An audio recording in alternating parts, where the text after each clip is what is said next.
Lucu banget guys. 3 ekor kucing besar masih baby. Alsyad Ahmad baru-baru ini kembali menjadi sorotan publik usai menyampaikan kabar bahwa salah satu anak harimau peliharaannya yakni Senora mati. Namun usai menyampaikan kabar duka tersebut, Alsyad Ahmad justru mendapat hujatan dari netizen yang mempertanyakan izin memelihara satwa liar.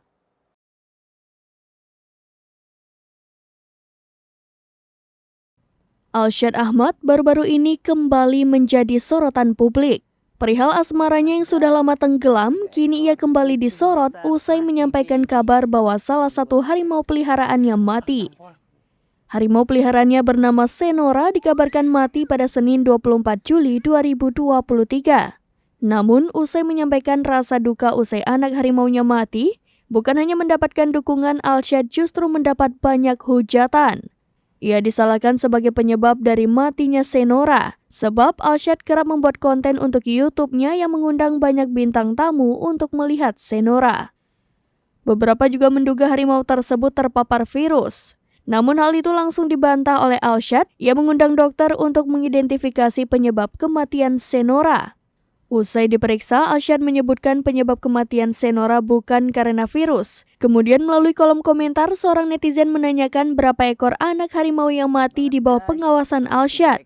Alsyad menjawab pernyataan tersebut dan ia menyebutkan bahwa Senora merupakan bayi harimau ke-7 yang mati di bawah pengawasannya.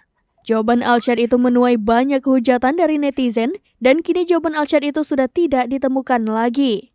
Selain itu ada pula yang menyorot soal izin Alsyad memelihara satwa liar.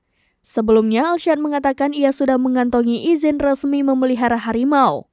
Alsyad Ahmad mengatakan status peliharaannya ini adalah penangkaran untuk bisa dikembangbiakan secara besar. Adapun syarat yang dibutuhkan untuk memelihara atau memperjualbelikan hewan langka adalah didapatkan dari penangkaran, bukan dari alam dan masuk dalam kategori F2.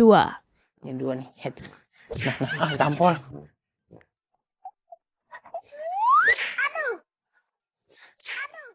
Demikian informasi terkini Syedara Lun. Saksikan terus berita lainnya di kanal YouTube Serambi News, website dan Facebook serambinews.com.